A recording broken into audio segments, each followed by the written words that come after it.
चलो हवे आपणे भणવું છે વિદ્યુત ધ્રુવ પોટેન્શિયલ કહેવાય ઇલેક્ટ્રોડ પોટેન્શિયલ। हाँ, હું ચંદ્રેશ પટેલ દિયા ઓનલાઈન સાયન્સ એકેડમીમાં આપનું સ્વાગત કરું છું અને આપણે આજે ભણવું છે વિદ્યુત ધ્રુવ પોટેન્શિયલ એટલે કે ઇલેક્ટ્રોડ પોટેન્શિયલ। ઇલેક્ટ્રોડ પોટેન્શિયલ માટે તમારે એક તો અર્ધકોશ લેવાનો। અર્ધકોશ આપણને ખબર છે વિદ્યુત વિભાજ્યના દ્રાવણમાં ડૂબાડેલી ધાતુની પટ્ટી અને વિદ્યુત વિભાજ્યનું દ્રાવણ સંયુક્તપણે અર્ધકોશ કહે છે। તો એમાં વિદ્યુત પ્રવાહ કેવી રીતે ઉત્પન્ન થાય એનું ડિસ્કસ કરવું છે। એટલે આપણે એક વિદ્યુત વિભાજ્યનું દ્રાવણ લઈ લઈએ, એટલે એક બીકર લઈ લઈએ, ઘરમાં પણ એક કન્ટેનર તપેલું બી લેવાય।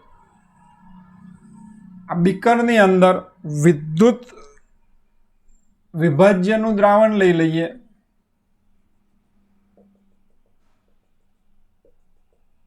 અને આ વિદ્યુત વિભાજ્યના દ્રાવણમાં ધાતુની પટ્ટી ડુબાડી દઈએ। धातुनी पट्टी धातु एम है। सपोज आपणे एवुं लईए के एम धातु एटले कोई पण होय, झींक मगज में राखीने चालो तो एम प्लस एन एटले जेड एन होय तो जेड एन प्लस 2 आयन धरावतुं द्रावण विद्युत विभाज्यना द्रावण तरीके लईए। हवे अहींया त्रण शक्यताओ रहे, पण आपणे अत्यारे एवुं विचारीए के भाई धातु अने धातु आयन, धातु होय तो शुं पामे, इलेक्ट्रॉन घुमावे એટલે ઓક્સિડેશન પામે। એમ પ્લસ આયન હોય તો ઇલેક્ટ્રોન મેળવે એટલે રિડક્શન પામે અને બંનેની ક્ષમતા સરખી હોય તો કશું જ ના થાય। એટલે આપણે એવું વિચારીને ચાલીએ કે ભાઈ ધાતુની ઓક્સિડેશન પામવાની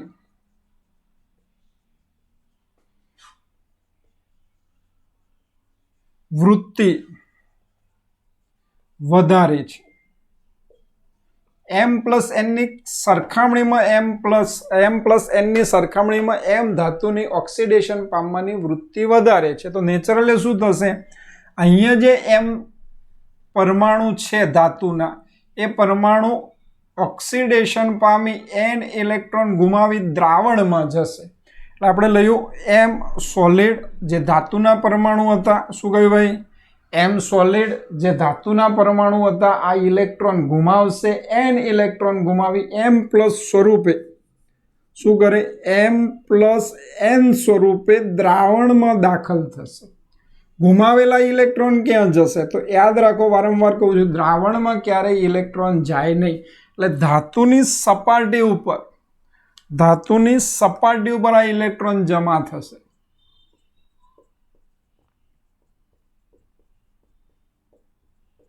प्रक्रिया थती गई एटले एक मात्रा सुधी आ एम प्लस एन आयन द्रावण में उत्पन्न थाय, द्रावण में जाए। आपने खबर है संतुलन प्रमाणे कि एक मात्रा में अहींया एम प्लस एन घणा बधा द्रावण में जता रहे, पछी द्रावण में पण already M plus N ion हाजर छे। एटले हवे एम प्लस एन आयन એટલે એમ ધાતુના આયનોને દ્રાવણ ગ્રહણ કરવાની ક્ષમતા ગુમાવશે। બહુ ખાઈએ ખવાઈ જાય તો એક માત્રા સુધી આવે, પછી આપણે એનાથી વધારે અંદર જાય નહીં।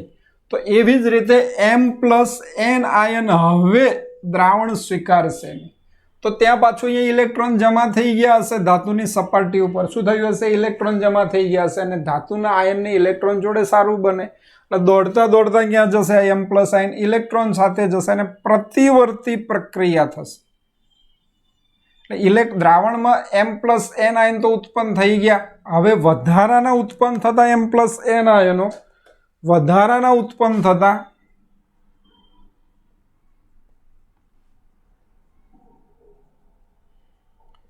एम प्लस एन आयन प्रतिवर्ती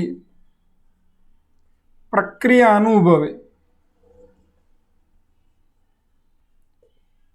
अने एम परमाणु स्वरूपे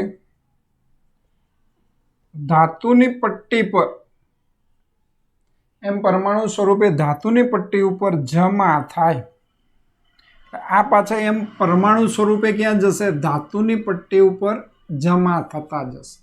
पण त्यां सुधीमां आनी ऑक्सिडेशन पामवानी वृत्ति वधारे हती एटले एम प्लस एन नी द्रावणमां प्रमाण, आ एम प्लस एन नुं द्रावणमां प्रमाण હતું એના કરતાં વધશે. તમારું દ્રાવણ કેવું થશે? ધન ભારિત. આથી દ્રાવણ કેવું બને? ધન ભારિત. અને ધાતુની પટ્ટી ઇલેક્ટ્રોન જમા થાય એટલે વધારાના ઇલેક્ટ્રોન આટલું ઉત્પન્ન થવાના હતા એટલા તો થયા જ, પછી આ બધું થયું. એટલે ધાતુની સપાટી ઉપર ઇલેક્ટ્રોન જોવા મળશે એટલે ધાતુની પટ્ટી જોવા મળશે, મતલબ ઇલેક્ટ્રોન હશે એટલે ધાતુની પટ્ટી ઋણ ભારિત બને. એટલે સંતુલન પ્રાપ્ત થાય. આ સંતુલન પ્રાપ્ત થાય એટલે વિદ્યુત વિભાજ્યનું વિતરણ થયું એવું કહેવાય. વિદ્યુત વિભાજ્યનું અલગીકરણ થયું. એટલે આમ એવું લખો તો લખાય, આમ સંતુલને વિદ્યુત વિભાજ્ય વિદ્યુત ભારનું અલગીકરણ થાય. એક પટ્ટી ધાતુની પટ્ટી ઋણ ભારિત બને. ઓક્સિડેશન પામવાની વૃત્તિ ધાતુની વધારે હોય તો ધાતુની પટ્ટી ઋણ ભારિત બને અને દ્રાવણ ધન ભારિત બને.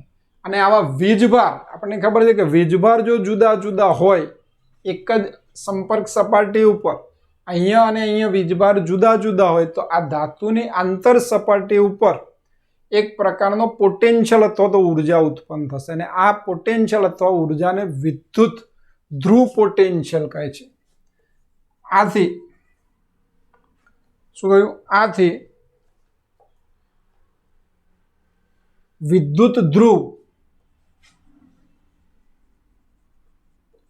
અને વિદ્યુત વિભાજ્ય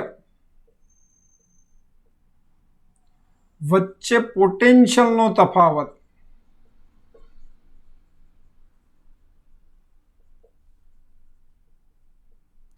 ઉદ્ભવે. એક ધન ભારિત છે, એક ઋણ ભારિત છે, એના કારણે એક પ્રકારની ઉર્જાનો ફેરફાર જોવા મળે જેને આપણે પોટેન્શિયલનો તફાવત કહીશું. જેને વિદ્યુત ધ્રુવ પોટેન્શિયલ, જેને આ જે પોટેન્શિયલનો તફાવત ઉદ્ભવે જેને વિદ્યુત ધ્રુવ પોટેન્શિયલ કહે છે. આ પોટેન્શિયલના તફાવતને આપણે શું કહીશું? વિદ્યુત ધ્રુવ પોટેન્શિયલ કહે છે. એની સંજ્ઞા કેપિટલમાં ઈ લખવાની. વિદ્યુત ધ્રુવ પોટેન્શિયલ, ઇલેક્ટ્રોડ પોટેન્શિયલ એટલે ઈ લખવાનું. ચલો, આ પ્રક્રિયામાં ઓક્સિડેશન થાય છે. એટલે ઓક્સિડેશન એટલે શું? ઇલેક્ટ્રોન ગુમાવવો. એટલે શું કહીએ આપણે? ઓક્સિડેશન. તો એ વખતે પોટેન્શિયલને આપણે શું કહીશું? ઓક્સિડેશન પોટેન્શિયલ કહેવાનું. પ્રક્રિયા કઈ થઈ? ધાતુની ઇલેક્ટ્રોન ગુમાવવાની વૃત્તિ વધારે એટલે ઓક્સિડેશન પ્રક્રિયા થઈ. આ પ્રક્રિયામાં ઉત્પન્ન થતા પોટેન્શિયલને શું કહેવાનું? ઓક્સિડેશન પોટેન્શિયલ કહેવાનું. અને એની સંજ્ઞા ઈ ઓક્સિડેશન આવું લખવાનું. ઈ ઓક્સિડેશન. વ્યાખ્યા પ્રમાણે લખવું હોય તો ઇલેક્ટ્રોન ગુમાવવાની વૃત્તિની તીવ્રતા એટલે ઓક્સિડેશન પોટેન્શિયલ. ઇલેક્ટ્રોન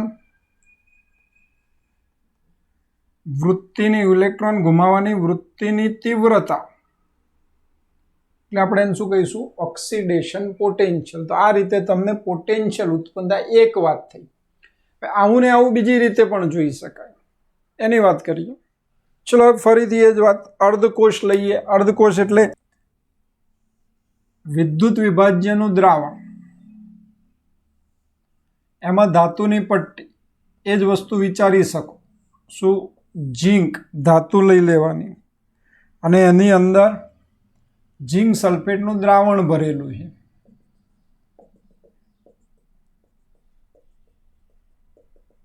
એટલે અહીંયા આપણે M+N આયન ધરાવતો વિદ્યુત વિભાજ્ય લીધો અને અહીંયા M ધાતુની પટ્ટી લીધી. M ધાતુની પટ્ટી એટલે ઝીંક હોય તો ઝીંક સલ્ફેટનું દ્રાવણ લેવાનું, કોપર હોય તો કોપર સલ્ફેટનું દ્રાવણ લેવાનું. એટલે કોઈ પણ ધાતુ M સિમ્બોલિક છે, દરેકને લાગુ પડે. અહીંયા હમણાં કહ્યું હતું એ પ્રમાણે આની રિડક્શન પામવાની વૃત્તિ હોય, આયનની રિડક્શન પામવાની વૃત્તિ હોય અને આની ઓક્સિડેશન પામવાની વૃત્તિ હોય. પણ આની પ્રતિક્રિયાત્મકતા આના કરતાં વધારે હોય એવું પણ બને, અલગ અલગ કેસ હોય. આપણે અત્યારે એવું વિચારી લઈએ કે ભાઈ ધાતુ આયનની રિડક્શન પામવાની વૃત્તિ ધાતુ કરતાં વધારે છે તો શું થાય? ધાતુ આયન એટલે M+N ની રિડક્શન પામવાની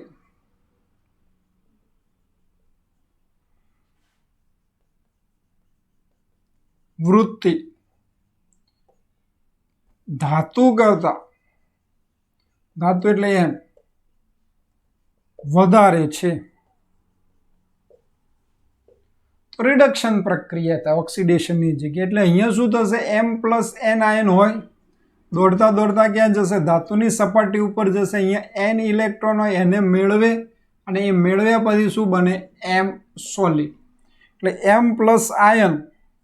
M+N આયન ક્યાં હતા? દ્રાવણમાં.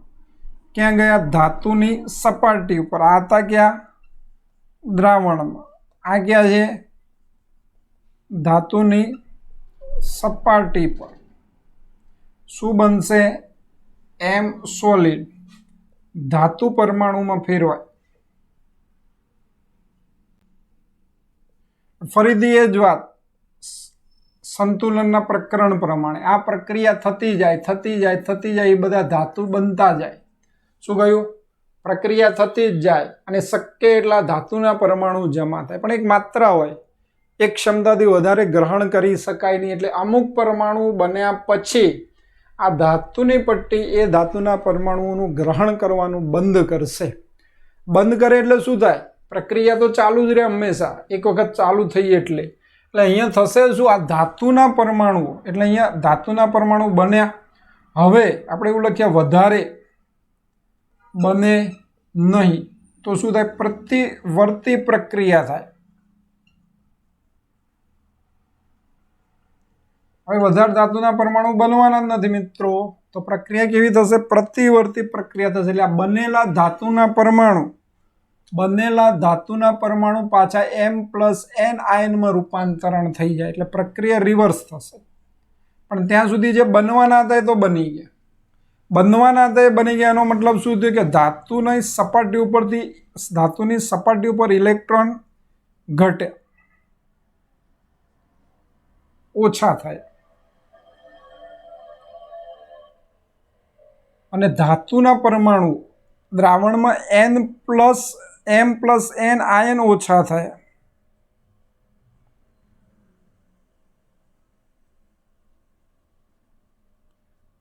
હવે સંતુલન પ્રાપ્ત થઈ ગયું. બંને પ્રક્રિયાનો વેગ કેવો થઈ ગયો? સમાન થઈ ગયો. પણ સમાન થતા પહેલા ધાતુના પરમાણુઓ અહીંયા વધી ગયા. દ્રાવણમાં M+N આયનની સંખ્યા ઘટી એટલે દ્રાવણ કેવું થશે? M+ આયન અહીં ગયા એટલે ઋણ આયન તો બાકી જ રહે ને, એટલે દ્રાવણ ઋણ ભારિત થશે. અને ધાતુની પટ્ટી કેવી થશે? ઇલેક્ટ્રોન વપરાય એટલે ધન ભારિત થશે. આગળ કહ્યું એ પ્રમાણે સંતુલન એ વીજભારનું અલગીકરણ થાય. એટલે સંતુલન પ્રાપ્ત થાય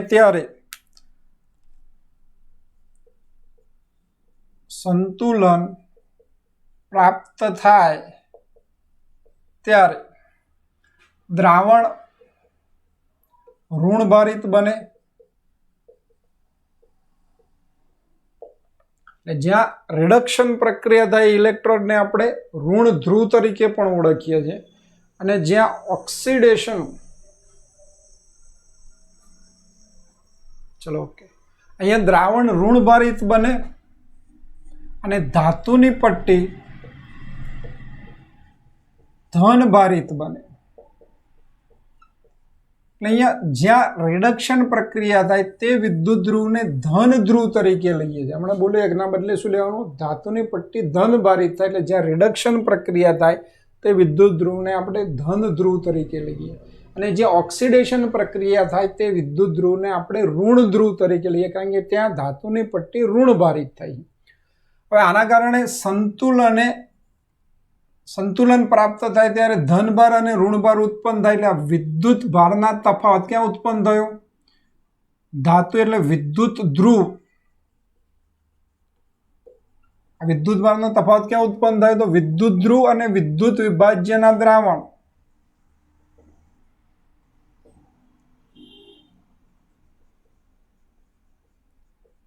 વીજભારના તફાવતને કારણે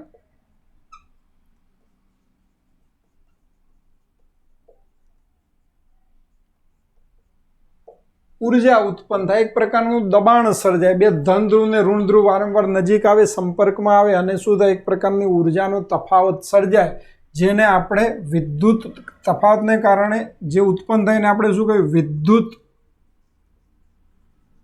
ધ્રુવ પોટેન્શિયલ, સંજ્ઞા શું કહી, ઈ, વિદ્યુત ધ્રુવ પોટેન્શિયલ કહે છે. અહીંયા રિડક્શન પ્રક્રિયા થાય, આ પોટેન્શિયલમાં શું થાય, રિડક્શન પ્રક્રિયા થાય. એટલે રિડક્શન પ્રક્રિયા થાય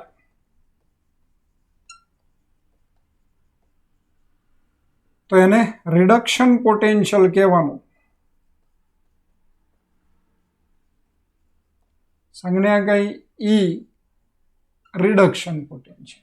રિડક્શન પોટેન્શિયલ કઈ કેમ કહ્યું તો કે અહીંયા પ્રક્રિયા રિડક્શન એટલે રિડક્શન પોટેન્શિયલ કહ્યું. તો એની વ્યાખ્યા આપણે લખીએ આવી રીતે, ઇલેક્ટ્રોન મેળવવાની વૃત્તિની તીવ્રતાને રિડક્શન પોટેન્શિયલ કહે છે.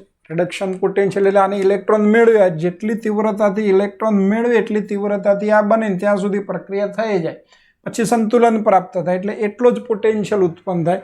એટલે ઇલેક્ટ્રોન મેળવવાની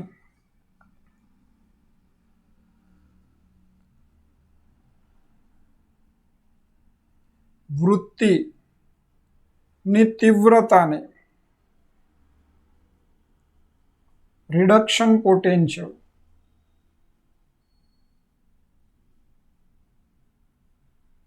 કહે છે.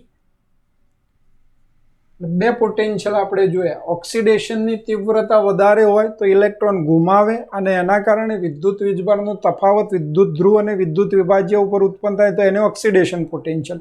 એટલે ઇલેક્ટ્રોન, યાદ રાખજો, ઇલેક્ટ્રોન ગુમાવવાની વૃત્તિની તીવ્રતાને ઓક્સિડેશન પોટેન્શિયલ કહે છે.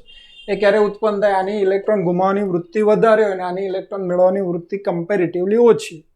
બીજી કન્ડિશનમાં શું થાય કે જો ધાતુ આયનની ઇલેક્ટ્રોન મેળવવાની વૃત્તિ વધારે હોય તો પહેલાં રિડક્શન પ્રક્રિયા થાય અને પછી સંતુલન પ્રાપ્ત થાય. તો એ સમયમાં પણ બંને વિદ્યુત ધ્રુવ અને વિદ્યુત વિભાજ્યના દ્રાવણ વચ્ચે પોટેન્શિયલનો તફાવત ઉદ્ભવે અને એને જ આપણે ઇલેક્ટ્રોડ પોટેન્શિયલ કહીએ છીએ. પણ રિડક્શન પ્રક્રિયાને કારણે થાય એટલે ઇલેક્ટ્રોન મેળવવાની વૃત્તિની તીવ્રતાને રિડક્શન પોટેન્શિયલ કહેવાય. ઇલેક્ટ્રોન મેળવવાની વૃત્તિની તીવ્રતાને રિડક્શન પોટેન્શિયલ કહેવાય. સિમ્બોલ ખાસ યાદ રાખો, પોટેન્શિયલની સંજ્ઞા ઈ આવશે, કેપિટલ ઈ લખવાનું આવશે, સરસ મજાનું. રિડક્શન પોટેન્શિયલમાં ઈની નીચે રિડક્શન લખી દેવાનું, ઓક્સિડેશન પોટેન્શિયલમાં ઈની નીચે ઓક્સિડેશન લખી દેવાનું. એટલે આ સિમ્બોલ, હજુ સિમ્બોલ ડિટેલમાં આવશે ચેપ્ટરમાં.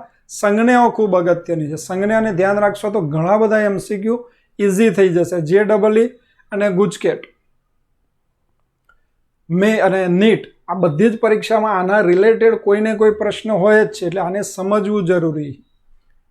સિમ્પલ છે. એને ટૂંકમાં પોટેન્શિયલનો તફાવત વિદ્યુત ધ્રુવનો અને વિદ્યુત ધ્રુવ અને વિદ્યુત વિભાજ્ય વચ્ચે વીજભારનો તફાવત ઉદ્ભવે એને જ આપણે પોટેન્શિયલ કહીએ. પછી ઇલેક્ટ્રોડ ઓક્સિડેશન પ્રક્રિયા થાય તો ઓક્સિડેશન પોટેન્શિયલ, રિડક્શન પ્રક્રિયા થાય તો રિડક્શન પોટેન્શિયલ.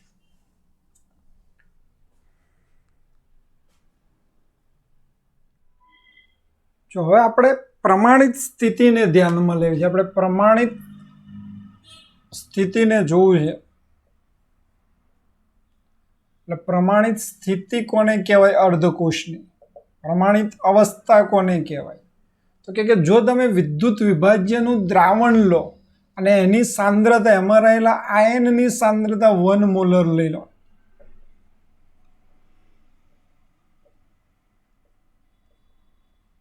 °C તાપમાન, ધ્યાન રાખો, 298 કેલ્વિન તાપમાન રાખો અને વાયુ અવસ્થા સંકળાયેલી હોય તો એક વાતાવરણ દબાણ અર્ધકોષનું રાખો તો એવા અર્ધકોષને પ્રમાણિત, આ અર્ધકોષ જે છે એ અર્ધકોષને શું કહીશું, પ્રમાણિત અર્ધકોષ કહેવાય. હવે આવા પ્રમાણિત અર્ધકોષનો પોટેન્શિયલ જો રિડક્શન પોટેન્શિયલ હોય તો એને પ્રમાણિત રિડક્શન પોટેન્શિયલ, આ યાદ રાખજો, રિડક્શન પોટેન્શિયલ કહેવાય. તો એની સંજ્ઞા ઈ તો ખરું, ઉપર ઈ નોટ RED કરી દેવાનું. એવી જ રીતે જો ઓક્સિડેશન પ્રક્રિયા અનુભવે તો પ્રમાણિત ઓક્સિડેશન પોટેન્શિયલ અને એની સંજ્ઞા ઈ નોટ ઓક્સિડેશન. એટલે આપણે ઓક્સિડેશન પોટેન્શિયલ અને રિડક્શન પોટેન્શિયલ પ્રમાણિત અવસ્થામાં આ રીતે લખીશું.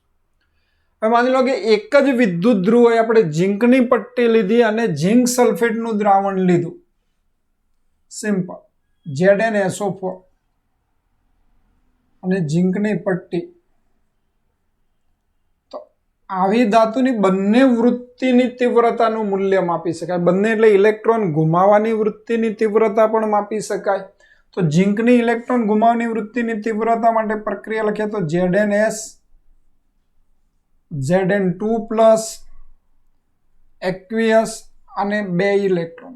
સંતુલન ભલે પ્રાપ્ત થતું હોય પણ આનું પ્રમાણ વધશે.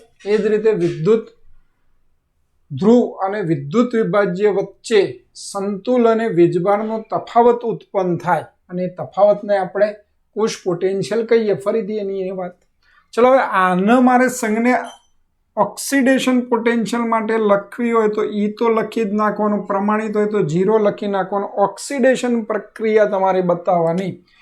Zn સોલિડ હતો એટલે ઝીંકનું સિમ્બોલ લખો, લાઈન કરો વર્ટિકલ, અને Zn2+ કરતા ઓક્સિડેશન પોટેન્શિયલની સંજ્ઞા થશે. કોની સંજ્ઞા થશે? ઓક્સિડેશન. પ્રમાણિત છે એટલે આપણે અહીંયા લખીએ પ્રમાણિત ઓક્સિડેશન પોટેન્શિયલ. આ જ વસ્તુ જો એ Zn2+ આયન દ્રાવણનું રિડક્શન પામતો હોય ને એની તીવ્રતા વધારે હોય તો પ્રક્રિયા થાય Zn2+, 2 ઇલેક્ટ્રોન મેળવે, એ વખતે બને Zn સોલિડ. શું કરે? 2 ઇલેક્ટ્રોન મેળવે, બને Zn સોલિડ. પ્રતિવર્તી પ્રક્રિયા ભલે થતી પણ વિદ્યુત ધ્રુવ અને વિદ્યુત વિભાજ્ય વચ્ચે વીજભારનો તફાવત સર્જાય અને એને જ આપણે શું કહીએ? Electrode potential. પણ ઇલેક્ટ્રોન મેળવવાની વૃત્તિની તીવ્રતાનું પ્રમાણ માપવું હોય તો એને કહેવાય રિડક્શન પોટેન્શિયલ. પ્રમાણિત હોય રિડક્શન પોટેન્શિયલ તો ઈ, પ્રમાણિત માટે નોટ. રિડક્શન આવે તો પહેલાં તમારે આયનની સંજ્ઞા પ્રમાણે આ પહેલાં લખવાનો Zn2+, પછી લાઈન અને Zn સોલિડ. ખાલી Zn લખવાનું. અને આને શું કહેવાય? પ્રમાણિત રિડક્શન પોટેન્શિયલ. તો આ બે સિમ્બોલ યાદ રાખવાના, પ્રમાણિત ઓક્સિડેશન પોટેન્શિયલ અને પ્રમાણિત રિડક્શન પોટેન્શિયલ. પ્રશ્ન એવો આવે કે ભાઈ ઓક્સિડેશન પોટેન્શિયલ અને રિડક્શન પોટેન્શિયલ આપણે બધાને કોમનલી શું કહ્યું? Electrode potential. એટલે બુકની અંદર વારંવાર ઇલેક્ટ્રોડ પોટેન્શિયલ અથવા તો વિદ્યુત ધ્રુવ પોટેન્શિયલ શબ્દ લખ્યો છે. પ્રશ્ન એવો હતો કે ભાઈ 2 મિત્રો હતા, એક આ ઝીંકનો પોટેન્શિયલ એનું મૂલ્ય 0.76 વોલ્ટમાં આપ્યું. યસ અને પ્રથમ 2 મિત્રો હતા. યસ આટલું મૂલ્યમાં આપ્યું. એ જ વસ્તુ ઝીંકની અમારા પ્રથમે 0.76 વોલ્ટ મૂલ્યમાં આપ્યું. અને બંને જણાએ કહ્યું કે ભાઈ મારો ઝીંકનો પોટેન્શિયલ વિદ્યુત ધ્રુવ પોટેન્શિયલ 0.76 આવ્યો. પ્રથમે કહ્યું મારો ઝીંકનો વિદ્યુત ધ્રુવ પોટેન્શિયલ -0.76. એટલે બવાલ થઈ જાય. સાચું કોણ એવો પ્રશ્ન થાય. એક કે 0.76 વોલ્ટ આવ્યો, બીજો કે -0.76 આવ્યો. એટલે હંમેશા સાયન્સમાં જે પણ ઝઘડો એ પહોંચે કોની જોડે? IUPAC જોડે પહોંચે. IUPAC international union of pure and applied chemistry. પછી એને સોલ્યુશન લાવવું પડે. એટલે હવે આ બેમાંથી કોઈ એકની વાત સ્વીકારવી પડે કે બંને સાચા, બંનેમાંથી કોઈ એક સાચો, કે બંને સાચા છે પણ રસ્તો અલગ અલગ છે. તો કે આ સાચા બંને છે. તો IUPAC કન્વેન્શન એટલે IUPAC એ એવું સ્વીકાર્યું અને બધાને કહ્યું કે તમારે જે રિડક્શન પોટેન્શિયલ છે, પ્રમાણિત રિડક્શન પોટેન્શિયલ ને જ યાદ રાખજો, પ્રમાણિત રિડક્શન પોટેન્શિયલને જ પ્રમાણિત વિદ્યુત ધ્રુવ પોટેન્શિયલ લેવો.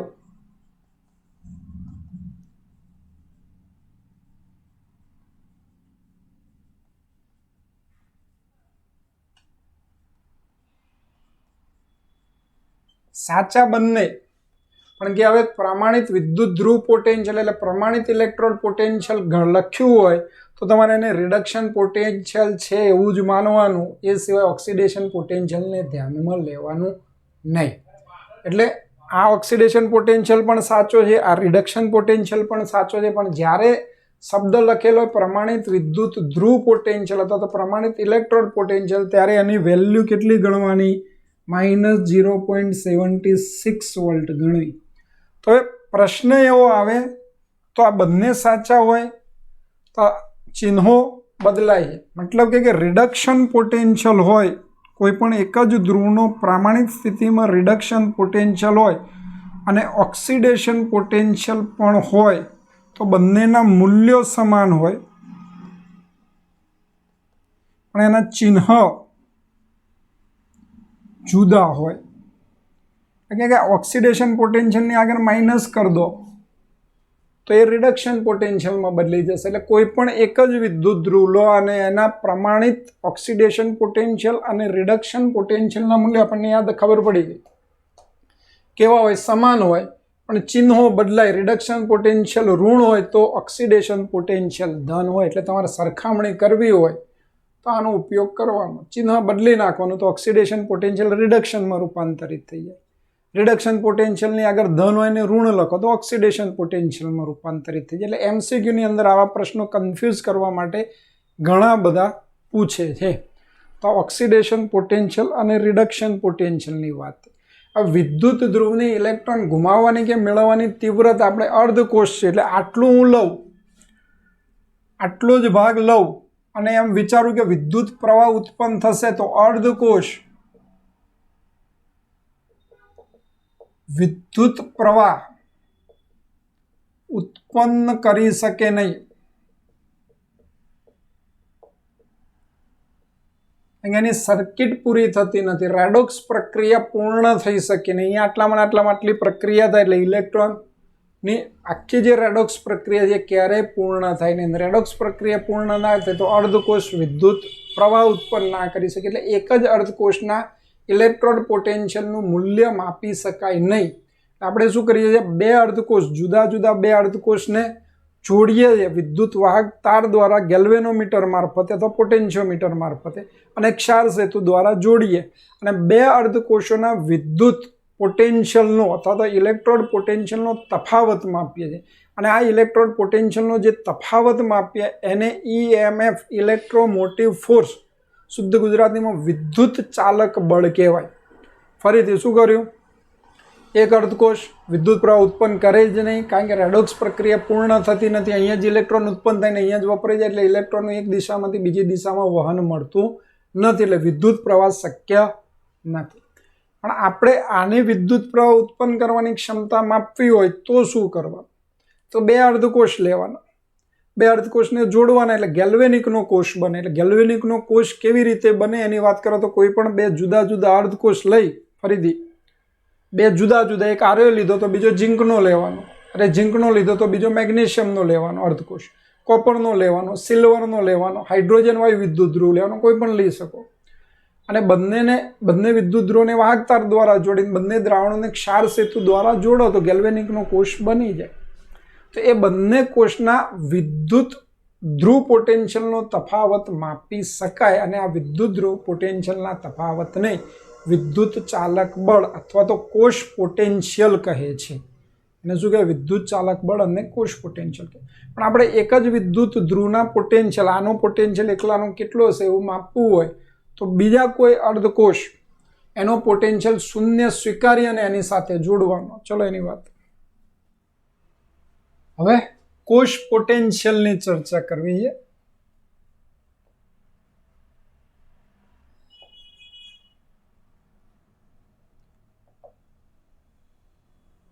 જો અત્યાર સુધી આપણે ઇલેક્ટ્રોડ પોટેન્શિયલ અથવા તો વિદ્યુત ધ્રુવ પોટેન્શિયલની વાત કરી, હવે આપણે કોષ પોટેન્શિયલની વાત કરીએ. એનું સિમ્બોલ છે E સેલ. કોષ પોટેન્શિયલને આપણે શું કહીશું, E સેલ. પ્રમાણિત કોષ પોટેન્શિયલ હોય તો એને E નોટ સેલ આ સિમ્બોલનો ઉપયોગ કરીશું. કોષ પોટેન્શિયલ છે શું અને કેવી રીતે આપણે એને મેળવી શકીએ? તો કે બે ફરીથી એ જ વાત, ડેનિયલનો કોષ હતો તો ગેલ્વેનિક કોષ કોઈ પણ આપણે ઇમેજ કરીએ, એકની અંદર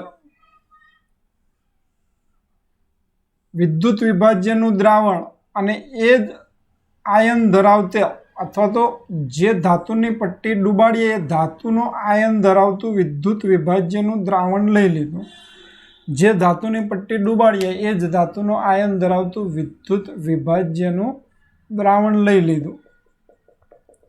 અહીંયા આપણે MX લઈએ તો અહીંયા શું લઈશું? M solid.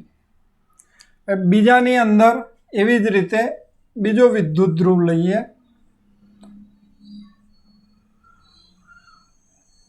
એની અંદર પણ વિદ્યુત વિભાજ્યનું દ્રાવણ અને જે ધાતુની પટ્ટી ડૂબાડીએ એ જ આયન ધરાવતું વિદ્યુત વિભાજ્યનું દ્રાવણ લેવાનું.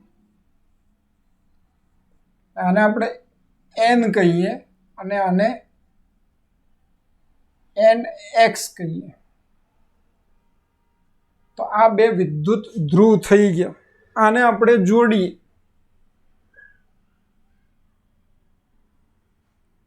વિદ્યુત વાહક તાર દ્વારા ગેલ્વેનોમીટર કે પોટેન્શિયોમીટર મારફતે, અને અહીંયા યુ શેપની ગ્લાસ ટ્યુબ ક્ષાર સેતુ લગાવી દઈએ. આ શું કહીશું? આને ક્ષાર સેતુ. હવે અહીંયા એક પ્રશ્ન એ થાય કે આપણને ખબર નથી કયો એનોડ ગણવો કે કયો કેથોડ ગણવો. તો અહીંયા જો તમે ગેલ્વેનોમીટરનો ઉપયોગ કરો તો તમને વિદ્યુત પ્રવાહની દિશા દર્શાવશે.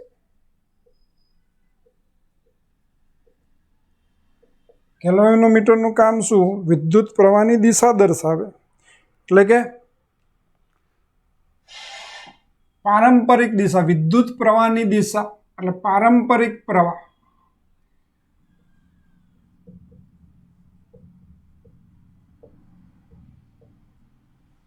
ક્યાં જશે? કેથોડથી એનોડ તરફ હોય. નો મતલબ ઇલેક્ટ્રોનની દિશા ના વહનની દિશા તેનાથી વિરુદ્ધ, એટલે કે એનોડથી કેથોડ તરફ જાય. તમે જ્યારે વિદ્યુત રાસાયણિક કોષ બનાવો ત્યારે કયો એનોડ અને કયો કેથોડ આ ગેલ્વેનોમીટરથી ખબર પડે દિશાને આધારે. ઇલેક્ટ્રોનના પ્રવાહની દિશા મળે એટલે આપણે એવું વિચારીએ કે અહીંયા ડાબી બાજુ, IUPAC પાછું એવું કહ્યું,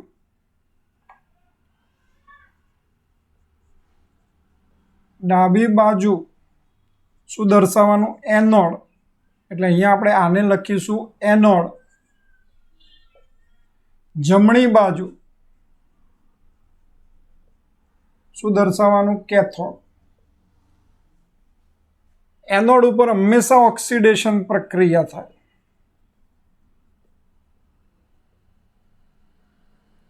કેથોડ ઉપર હંમેશા રિડક્શન પ્રક્રિયા થાય. ઓક્સિડેશન પ્રક્રિયા એટલે આની ઇલેક્ટ્રોન ગુમાવવાની વૃત્તિ વધારે હોય, આના ધન આયનની ઇલેક્ટ્રોન મેળવવાની વૃત્તિ વધારે હોય. એટલે અહીંયા શું થશે? ફરીથી એ જ વાત, M+N દ્રાવણમાં જશે, અહીંયા ઇલેક્ટ્રોન જમા થશે. એટલે આના કારણે આની ઉપર દ્રાવણની સાપેક્ષે કયો ભાર આવશે? ઋણ ભાર આવશે. આથી આપણને આને શું કહીએ છીએ? ઋણ ધ્રુવ કહીએ છીએ. એટલે એનોડ એ પોતે કયો ધ્રુવ છે? ઋણ ધ્રુવ છે. ચલો રિડક્શન થાય. અહીંયા રિડક્શન થાય એટલે X માઇનસ અરે N પ્લસ આયન આની ઉપર જશે અને ઇલેક્ટ્રોન અહીંથી મેળવશે. એટલે આ ધન ધ્રુવ તરીકે ઓળખાય. આ કયો ધ્રુવ થશે? ધન ધ્રુવ. અને આને કહેવાય શું? કેથોડ. અને કેથોડ ઉપર રિડક્શન પ્રક્રિયા. એટલે આટલી વસ્તુ પહેલાં યાદ રાખી લેવાની. ડાબી બાજુ એનોડ, જમણી બાજુ કેથોડ. સાંકેતિક નિરૂપણમાં પણ એ જ રીતે લખવાનું. એનોડ ઉપર હંમેશા ઓક્સિડેશન પ્રક્રિયા થાય, કેથોડ ઉપર હંમેશા રિડક્શન પ્રક્રિયા થાય. એનોડ ઉપર ઓક્સિડેશન પ્રક્રિયા, કેથોડ ઉપર રિડક્શન પ્રક્રિયા. વિદ્યુત રાસાયણિક કોષમાં એનોડ ઋણ ધ્રુવ હોય અને કેથોડ ધન ધ્રુવ હોય, એટલે આ તફાવતમાં પણ કામમાં આવે. હવે આપણે કોષ પોટેન્શિયલ એટલે અહીંયા કેટલો વિદ્યુત પ્રવાહ ઉત્પન્ન થશે નક્કી કરવું છે. તો કોષ પોટેન્શિયલનું મૂલ્ય પોટેન્શિયોમીટર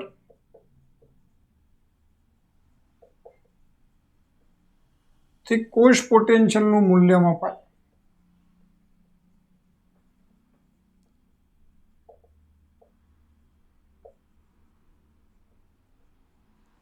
કેટલો વિદ્યુત પ્રવાહ ઉત્પન્ન થશે કોષ પોટેન્શિયલની મદદથી માપી શકાય. પણ આપણને આઈડિયા આવે કે ભાઈ અહીંયાથી ઇલેક્ટ્રોન મુક્ત થતો થતો આમ જાય અને અહીંયા ઇલેક્ટ્રોન વપરાય એટલે આ મુક્ત કરે અને આ મેળવે એટલે અહીંયા વપરાય. એટલે ઇલેક્ટ્રોનનો પ્રવાહ ટોટલ કેટલો થાય? આની મુક્ત કરવાની વૃત્તિની તીવ્રતા અને મેળવવાની વૃત્તિની તીવ્રતાનો તફાવત જેટલો કોષ પોટેન્શિયલ મળે. એટલે કોષ પોટેન્શિયલની વ્યાખ્યા લખવી હોય તો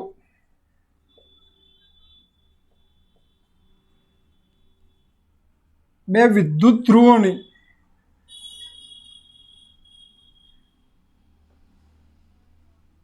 ઇલેક્ટ્રોડ પોટેન્શિયલ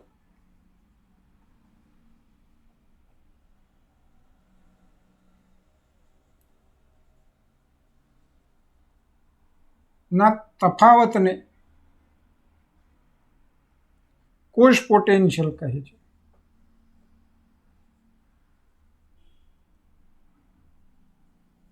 બે વિદ્યુત ધ્રુવ એટલે આ વિદ્યુત ધ્રુવ થયો ને આ વિદ્યુત ધ્રુવ થયો, એમના ઇલેક્ટ્રોડ પોટેન્શિયલના તફાવતને, બે વિદ્યુત ધ્રુવોના ઇલેક્ટ્રોડ પોટેન્શિયલ વચ્ચેના તફાવતને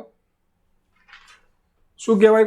કોષ પોટેન્શિયલ કહે છે. ફરીથી, બે વિદ્યુત ધ્રુવોના ઇલેક્ટ્રોડ પોટેન્શિયલ ના તફાવતને કોષ પોટેન્શિયલ કહે છે. ઇલેક્ટ્રોડ પોટેન્શિયલ એટલે આપણે આગળ વાત કરીએ એ પ્રમાણે રિડક્શન પોટેન્શિયલ લેવાનું. આ સાઈડમાં રાખો, હમણાં આ વ્યાખ્યા પ્રમાણે આપણે હમણાં ડિસ્કસ કરીએ. પણ અહીંયા મારે કોષ પોટેન્શિયલ મેળવવો છે તો આપણે જે સમજણ પડે એ પ્રમાણે વિચાર તો એ કેટલો વિદ્યુત પ્રવાહ ઉત્પન્ન થાય? તો કે આની ઇલેક્ટ્રોન મુક્ત કરવાની વૃત્તિની તીવ્રતા અને આની મેળવવાની વૃત્તિની, એનું ટોટલ કરો એટલે કોષ પોટેન્શિયલ. તો હું લખું ઈ સેલ, શું કહ્યું? ઈ ઓક્સિડેશન પોટેન્શિયલ કોનો? એનોડનો, વત્તા ઈ આની ઇલેક્ટ્રોન મેળવવાની વૃત્તિને શું કહે? રિડક્શન પોટેન્શિયલ કોનો? કેથોડનો. આ બંનેનો સરવાળો કરો એટલો કોષ પોટેન્શિયલ મળે. માની લો કે ઝીંક છે, આ એમની જગ્યાએ આપણે શું લઈએ? ZNની પટ્ટી અને અહીંયા ZnSO4 લઈ લઈએ. તો ઝીંક અને ઝીંક સલ્ફેટનો માપેલો ઓક્સિડેશન પોટેન્શિયલ 0.76 વોલ્ટ છે. આપણે મારે અહીંયા ઝીંકનો ઓક્સિડેશન પોટેન્શિયલનું સિમ્બોલ લખવું હોય તો આગળ કહ્યું એ પ્રમાણે Zn/Zn2+. પછી અહીંયા આપણે એનની જગ્યાએ કોપરની પટ્ટી લઈ લઈએ અને આ કોપર સલ્ફેટનું દ્રાવણ લઈ લઈએ. તો હવે આની ઇલેક્ટ્રોન મેળવવાની વૃત્તિ, આની ગુમાવવાની વૃત્તિ વત્તા આની ઇલેક્ટ્રોન મેળવવાની વૃત્તિ, લાગે ખોટું પણ સાચું જ છે, સમજણ પડી જશે. તો વત્તા E0 કોપરનો રિડક્શન પોટેન્શિયલ એટલે લખાય Cu2+C. ઉપર જો પ્રમાણિત હોય, પ્રમાણિત સ્થિતિ હોય તો આપણે પ્રમાણિત સ્થિતિ લઈ લઈએ તો આપણને શું મળશે? પ્રમાણિત કોષ પોટેન્શિયલ મળે. પ્રમાણિત સ્થિતિ એટલે બંને કોષના આયનોના દ્રાવણની સાંદ્રતા 1 મોલર લઈ લેવાની. આની સાંદ્રતા 1 મોલર, આની સાંદ્રતા 1 મોલર. તાપમાન કેટલું લઈ લેવાનું? 25°C તાપમાન લઈ લો તો આપણે એને શું કહીશું? અને જો વાયુ હોય તો એક વાતાવરણ દબાણ લઈ લો તો એને પ્રમાણિત વિદ્યુત રાસાયણિક કોષ કહેવાય. બંને અર્ધકોષને પ્રમાણિત સ્થિતિમાં જોડો તો બનતા કોષને પ્રમાણિત વિદ્યુત રાસાયણિક કોષ કહેવાય. એ વખતે ઉત્પન્ન થતા પોટેન્શિયલને પ્રમાણિત કોષ પોટેન્શિયલ કહેવાય. કોષ પોટેન્શિયલ એટલે બે વિદ્યુત ધ્રુવોના ઇલેક્ટ્રોડ પોટેન્શિયલના તફાવતને કોષ પોટેન્શિયલ કહે છે. એટલે અહીંયા વિદ્યુત પ્રવાહ કેટલો ઉત્પન્ન થશે? તો કે બંનેના ઇલેક્ટ્રોડ પોટેન્શિયલના તફાવત જેટલો વિદ્યુત પ્રવાહ ઉત્પન્ન થાય. પણ આપણને ખબર પડે એ પ્રમાણે ઇલેક્ટ્રોનને ધક્કા મારે ને આ ઇલેક્ટ્રોન મેળવે એટલે આનું અને આનું ધક્કા મારે એટલે ઓક્સિડેશન પોટેન્શિયલ મેળવે એટલે રિડક્શન પોટેન્શિયલ, એનું ટોટલ કરો એટલું મૂલ્ય આવે. એટલે ઝીંકનો ઓક્સિડેશન પોટેન્શિયલ માઇનસ છે, એટલે ઝીંકનો ઓક્સિડેશન પોટેન્શિયલ 0.76 પ્લસ છે એટલે 0.76 અને આનો રિડક્શન પોટેન્શિયલ પ્લસ 0.34 વોલ્ટ છે. પોટેન્શિયલ વોલ્ટમાં મપાય. શેમાં મપાય ભાઈ? વોલ્ટમાં મપાય. એટલે આનું મૂલ્ય આવશે 0.34 વોલ્ટ અને કુલ જવાબ આવશે 1.10 વોલ્ટ. હવે પ્રશ્ન થાય કે અહીંયા તો 2 ઇલેક્ટ્રોડ એટલે રિડક્શન પોટેન્શિયલ. અહીંયા જો તફાવત શબ્દ અગત્યનો છે. આપણે અહીંયા શું કર્યું છે? સરવાળો કર્યો, પણ તફાવત કયો છે? તો તફાવત માટે શું કરવાનું? કશું કરવાનું નહીં. આ ઝીંકનો ઓક્સિડેશન પોટેન્શિયલ છે એની જગ્યાનું રિડક્શન પોટેન્શિયલ એટલે માઇનસની સાઇન આવે એટલે શું થશે? E cell. ચલો અહીંયા લખેલો જ છે. E cell is equal to E0. કોપરનું રિડક્શન પોટેન્શિયલ શું થશે? Cu2 plus Cu. હવે આનો oxidation potential E0 Zn2 plus Zn2 plus is equal to minus E0 Zn2 plus Zn. ધ્યાન રાખજો, આ રિડક્શન પોટેન્શિયલ છે. આ શું છે? રિડક્શન પોટેન્શિયલ છે. આ ઓક્સિડેશન પોટેન્શિયલ મતલબ મારે આનું રિડક્શન પોટેન્શિયલ કરવું હોય તો આની સાઇન બદલવાની, આગળ માઇનસ કરી નાખું એટલે મને શું મળે? Reduction potential. જો અહીં હું માઇનસ કરું તો મારે શું લખાય? સિમ્બોલ પણ બદલાય એટલે Ze0 Zn2 પ્લસ Zn. જો અહીંયા Zn પહેલાં છે, અહીંયા Zn પાછળ છે, તો અહીંયા માઇનસની નિશાની આવે. તો આ રિડક્શન પોટેન્શિયલના તફાવત થઈ ગયા અને કોષ પોટેન્શિયલ કહેવાય. હું કોઈ પણ 2 વિદ્યુત ધ્રુવ લઉં તો બેઝિકલી આ સાચું જ છે. એક વિદ્યુત ધ્રુવનું ઓક્સિડેશન પોટેન્શિયલ વત્તા એટલે એનોડનું ઓક્સિડેશન પોટેન્શિયલ, કેથોડનું રિડક્શન પોટેન્શિયલ એટલો કોષ પોટેન્શિયલ મળે. પણ આપણે IUPAC પ્રમાણે તો વ્યાખ્યા પ્રમાણે બંને વિદ્યુત ધ્રુવોના રિડક્શન પોટેન્શિયલના તફાવત એટલે પહેલાં શું લખવાનું? કેથોડનું રિડક્શન પોટેન્શિયલ અહીંયા શું થશે? E0 reduction potential cathode minus E0 reduction potential anode. તો આપણને કોષ પોટેન્શિયલ મળે આ સૂત્ર પ્રમાણે. એટલે જુદા જુદા અર્ધકોષોના કોષ પોટેન્શિયલના મૂલ્યો આપ્યા હોય પ્રામાણિક સ્થિતિમાં તો તમને પ્રામાણિક કોષ પોટેન્શિયલ કેટલો મળશે, આવો કોષ બનાવો અને કેટલો કોષ પોટેન્શિયલ મળશે એની ગણતરી થઈ જાય. બીજી વસ્તુ યાદ રાખવાની, કોષ પોટેન્શિયલના મૂલ્યો આપ્યા હોય તો જેનો રિડક્શન પોટેન્શિયલ, હવે આનો રિડક્શન પોટેન્શિયલ લખું શું થઈ જશે? માઇનસ થઈ જશે. શું થશે? Reduction potential. પ્રમાણિત રિડક્શન પોટેન્શિયલ માઇનસ એટલે જેનો રિડક્શન પોટેન્શિયલ ઓછો હોય એ એનોડ બનશે, જેનો રિડક્શન પોટેન્શિયલ ઓછો હોય એ એનોડ બનશે અને જેનો રિડક્શન પોટેન્શિયલ વધારે હોય એ કેથોડ બનશે. અને આ દરેક કોષના વ્યક્તિગત કોષ પોટેન્શિયલના મૂલ્યો પ્રમાણિત સ્થિતિમાં મેળવી શકાય. અને એની વાત આવે કે ભાઈ દરેક, માની લો કે આનો 0.76 માઇનસ કેવી રીતે આવ્યો, આનો પ્રમાણિત કોષ પોટેન્શિયલ 0.34 વોલ્ટ કેવી રીતે આવે, તો એના મૂલ્યો પણ મેળવી શકાય. એટલે આપણે હવે કેવી રીતે અર્ધકોષના પ્રમાણિત કોષ પોટેન્શિયલના મૂલ્યો મેળવાય એની ચર્ચા કરીએ. પ્રમાણિત કોષ પોટેન્શિયલ, અર્ધકોષ પોટેન્શિયલ એટલે પ્રમાણિત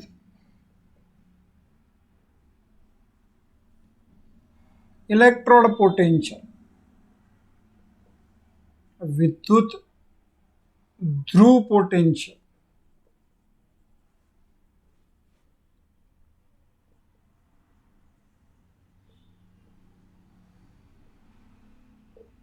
મેળવવાની રીત. પ્રમાણિત વિદ્યુત ધ્રુવ પોટેન્શિયલ કેવી રીતે મેળવાય એની ડિસ્કશન કરીએ. તો આપણે કોષ પોટેન્શિયલ ખબર છે પ્રમાણિત E0 સેલ બરાબર E0 reduction potential cathode minus E0 cell reduction potential anode. એટલે અહીંયા મેં પોટેન્શિયોમીટરની મદદથી આ વોલ્ટેજ માપી લીધા, રાસાયણિક કોષ બનાવ્યો અથવા તો એ જ વસ્તુ ગેલ્વેનિક કોષ બનાવ્યો અને પોટેન્શિયોમીટરની મદદથી આ વેલ્યુ માપી દીધી. હવે મને એની દિશા પણ ખબર છે, એટલે કયો એનોડ બનશે, કયો કેથોડ પણ બનશે ખબર છે. એટલે જે તે મૂલ્ય મને એ મળશે. તો મારે એક જ કોષનો એટલે અર્ધકોષનો પોટેન્શિયલ માપવું હોય તો બીજા અર્ધકોષના પોટેન્શિયલનું મૂલ્ય એ રિડક્શન કોઈ બી, આપણે અહીંયા કેથોડ લઈ લઈએ, કેવું હોવું જોઈએ? શૂન્ય હોવું જોઈએ. કેથોડ શૂન્ય હોય અથવા તો એનોડના અર્ધકોષનું પોટેન્શિયલનું મૂલ્ય શૂન્ય હોય તો આ વેલ્યુ મને અહીંથી મળી જાય. કોઈ એક વેલ્યુ આપણે કેથોડ લખ્યો છે ને, તો કેથોડ અહીંયા શૂન્ય મળી જાય તો આ જ વેલ્યુ આની મળે, ખાલી ચિહ્નો બદલાય. તો એવો કોઈ અર્ધકોષ મારે પ્રમાણિત સ્વીકારવો પડે કે જેની ઇલેક્ટ્રોન મેળવવાની વૃત્તિ કે ગુમાવવાની વૃત્તિ શૂન્ય હોય, એટલે કે જેનો ઓક્સિડેશન પોટેન્શિયલ અને રિડક્શન પોટેન્શિયલ કોઈ પણ તાપમાને શૂન્ય હોય. અને એવો ઇલેક્ટ્રોન એટલે પ્રમાણિત હાઇડ્રોજન વાયુ ઇલેક્ટ્રોન ને ઇલેક્ટ્રોન મેળવવાની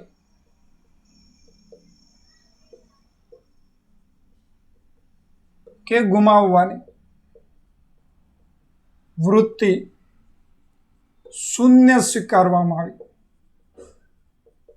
મતલબ હાઇડ્રોજન વાયુ વિદ્યુત ધ્રુવનો પ્રમાણિત પોટેન્શિયલ લખો હોય તો E0 રિડક્શન પોટેન્શિયલ H+1/2H2 આનું મૂલ્ય કેટલું લેવાનું? શૂન્ય.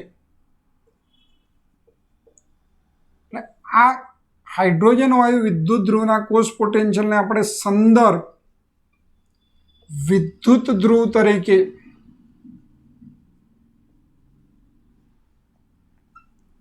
ઉપયોગ કરવાનો. હાઇડ્રોજન વાયુ વિદ્યુત ધ્રુવના કોષ પોટેન્શિયલને શું કર્યું? સંદર્ભ વિદ્યુત ધ્રુવ તરીકે ઉપયોગ કરે, એટલે એ રાખવાનું અને સામે બીજા અર્ધકોષ બદલતા જવાનું, આનું વોલ્ટેજ માપતા જવાનું. આપણને ખબર પડે હાઇડ્રોજન વાયુ વિદ્યુત ધ્રુવ પેલા ગેલ્વેનોમીટરની મદદથી ભાઈ એનોડ છે કે કેથોડ છે, ને એના આધારે આપણને આના ચિહ્નો અને એના રિડક્શન પોટેન્શિયલના અર્ધકોષના મૂલ્યો મળે. દાખલા તરીકે આપણે અહીંયા જ વાત કરીએ, ઝીંક છે આ, અને ઝીંક સલ્ફેટનું દ્રાવણ છે. શું છે? ZnSO4નું દ્રાવણ છે, ઋણ ભાર લખેલું છે. તો એનો મારે કોષ પોટેન્શિયલ માપવો હોય તો મારે ફેર શું કરવાનો? તો આ જે કોપર છે અને આ જે વિદ્યુત ધ્રુવ છે એને બદલી નાખવાનો. હવે અહીંયા આપણને ખબર છે વાયુ વિદ્યુત ધ્રુવ કે ભાઈ HClનું 1 મોલર દ્રાવણ લઈ લેવાનું અને અહીંયા એક ગ્લાસ ટ્યુબ લઈ લેવાની. હાઇડ્રોજન વાયુ વિદ્યુત ધ્રુવની રચના છે, ફરીથી મોટું મોટું બોલી જઈએ તો એક ગ્લાસ ટ્યુબ લઈ લેવાની. આ ગ્લાસ ટ્યુબની અંદર આ રીતે થોડુંક અરેન્જમેન્ટ થાય એવું રાખવાનું.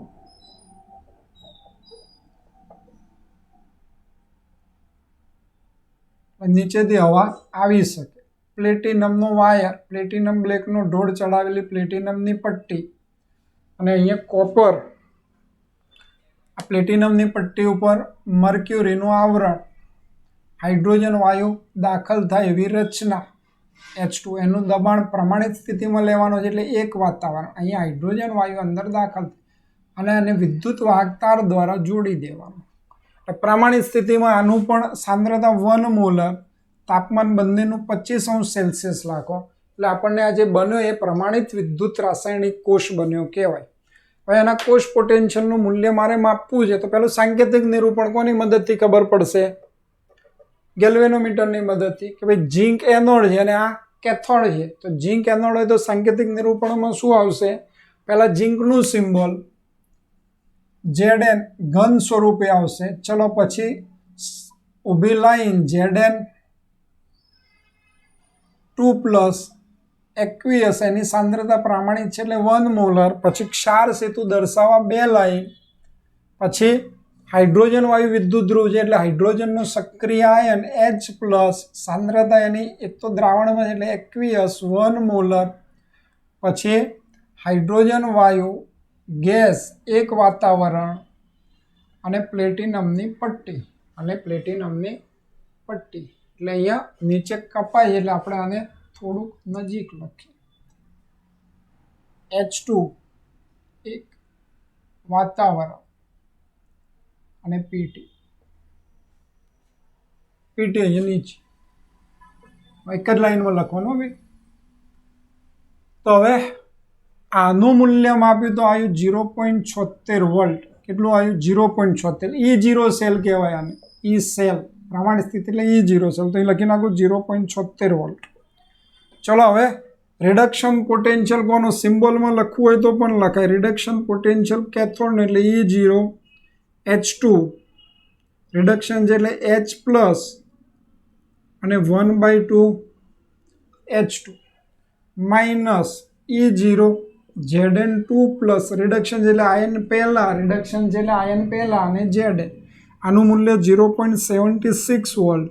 આનું શૂન્ય સ્વીકારેલું છે એટલે minus E0 Zn2 plus Zn. તો અહીંયા આપણને શું આવશે? માઇનસ 0.76 ઝીંકનો રિડક્શન પોટેન્શિયલ મળે. એટલે જે અર્ધકોષ શું હોય? એનોડ તરીકે વર્તે અને એનો હાઇડ્રોજન વાયુ પ્રમાણ એટલે આનો રિડક્શન પોટેન્શિયલ માપો તો કોષ પોટેન્શિયલનું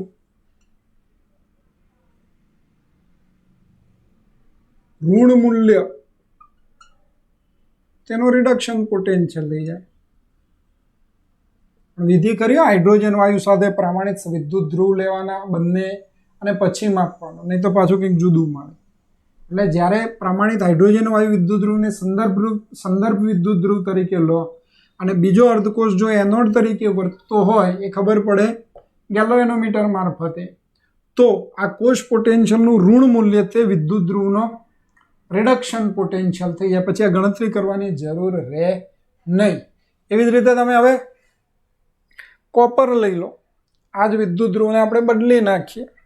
કોપરનો કોષ પોટેન્શિયલ માપવો છે. કોનો ભાઈ? કોપરનો, કોપર વિદ્યુત ધ્રુવનો. તો શું કરવાનું? એટલે લખવાની રીતમાં એનોડ ડાબી બાજુ, કેથોડ જમણી બાજુ જાય. પણ અત્યારે આપણે ખાલી આપણી સગવડ ખાતર અહીંયા કોપર અને કોપર સલ્ફેટનું દ્રાવણ લઈ લઉં છું, CuSO4. પણ આ કોપર અને કોપર સલ્ફેટનું દ્રાવણ કેથોડ તરીકે વર્તે એવી ખબર પડી, હાઇડ્રોજન અને હાઇડ્રોજન વાયુ એનોડ તરીકે એવી ખબર પડી. અને આ મૂલ્ય જે કોષ પોટેન્શિયલનું મૂલ્ય છે 0.34 વોલ્ટ મળ્યું. તો કોપરનો કોષ પોટેન્શિયલ એટલે ઇલેક્ટ્રોડ પોટેન્શિયલ કેટલો થશે? તો પહેલું સાંકેતિક નિરૂપણ, રાસાયણિક પ્રક્રિયા પણ જોડે જોડે સમજી લઈએ. એટલે અહીંયા શું થશે? સાંકેતિક નિરૂપણમાં હાઇડ્રોજન વાયુ વિદ્યુત ધ્રુવ એનોડ તરીકે છે એટલે પ્લેટિનમ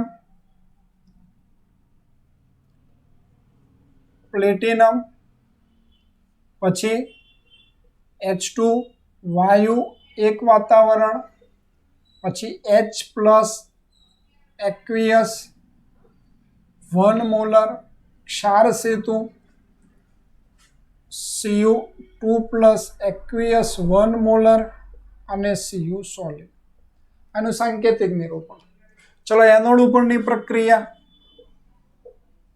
તો અહીંયા જ્યારે હાઇડ્રોજન વાયુ વિદ્યુત ધ્રુવ એનોડ તરીકે વર્તે ત્યારે ઓક્સિડેશન પ્રક્રિયા થાય. અને ઓક્સિડેશનમાં કોનું ઓક્સિડેશન થાય? તો ઇલેક્ટ્રોન મુક્ત થાય એટલે H2 વાયુ શું કરે? 2H પ્લસમાં રૂપાંતરણ થાય, 2 ઇલેક્ટ્રોન ગુમાવે. કેથોડ ઉપરની પ્રક્રિયા. તો કેથોડમાં Cu છે તો Cu2 પ્લસ 2 ઇલેક્ટ્રોન મેળવે અને Cu સોલિડમાં રૂપાંતરણ થાય. કુલ પ્રક્રિયા 2 ઇલેક્ટ્રોન જતા રહે એટલે H2 plus Cu2 plus gives 2H plus plus Cu solid એટલે આ એક્વિયસ. આ રીતે પ્રક્રિયા થશે. હવે વાત આવે આનું મૂલ્ય 0.34 આવ્યું. પ્રમાણિત કોષ પોટેન્શિયલ માપ્યો E0 સેલ કેટલો આવ્યો? પ્લસ 0.34 મેળવ્યો પ્રયોગથી. તો કોપરનો કોષ પોટેન્શિયલ કેટલો થાય? સૂત્ર લખો E0 સેલ. ચલો રિડક્શન પોટેન્શિયલ કોનો? કેથોડનો માઇનસ રિડક્શન પોટેન્શિયલ એનોડનો. સિમ્બોલ માટે ફરી લખો એટલે પ્રેક્ટિસ થઈ જાય. કોપરનો રિડક્શન કેથોડનો રિડક્શન પોટેન્શિયલ લખો તો પહેલાં આયન Cu2 પ્લસ પછી Cu માઇનસ આનો લખો તો હમણાં જ વાત કરી H પ્લસ 1/2 H2 અને આ E પ્રમાણિત સેલ. ચલો આનું મૂલ્ય આવ્યું 0.34. તો E0 Cu2 પ્લસ Cu આનો કેટલો સ્વીકારેલો છે? 0 વોલ્ટેજ સ્વીકાર્યો છે. અહીંયા લખ્યું છે આપણે આમ 0, એવી રીતે પહેલાંનો 0. તો જ્યારે તમારો અર્ધકોષ કેથોડ તરીકે વર્તે ત્યારે જેટલો સેલ પોટેન્શિયલ એટલે કોષ પોટેન્શિયલ હોય, જ્યારે તમારો અર્ધકોષ કેથોડ તરીકે વર્તે, અહીંયા આપણે આને શું લીધું?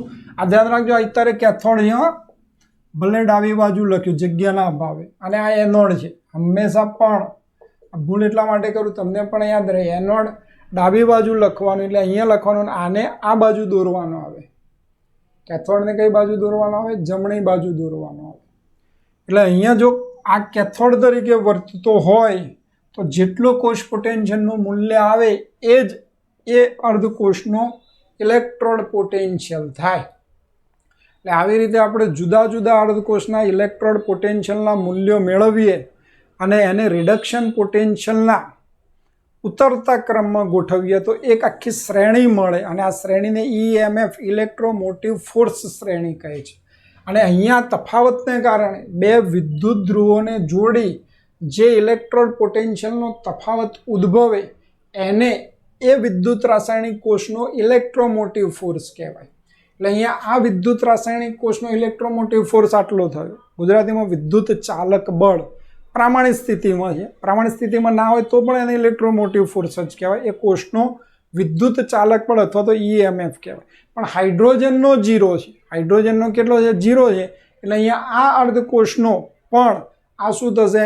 EMF વિદ્યુત ચાલક બળ, કોપરનું વિદ્યુત ચાલક બળ પણ કેટલું થશે? 0.34 વોલ્ટ. એટલે કોપરના ઇલેક્ટ્રોડનો ઇલેક્ટ્રોડ પોટેન્શિયલનું મૂલ્ય પણ આટલું થશે. એટલે આવા જુદા જુદા અર્ધકોષના ઇલેક્ટ્રોડ પોટેન્શિયલ અથવા વિદ્યુત ધ્રુવ પોટેન્શિયલના મૂલ્યો મેળવ્યા, એમને રિડક્શન પોટેન્શિયલના ઉતરતા ક્રમમાં ગોઠવ્યા તો એક આખી શ્રેણી તૈયાર થઈને આ શ્રેણીને ઇલેક્ટ્રોમોટિવ ફોર્સ અથવા તો EMF શ્રેણી કહે છે.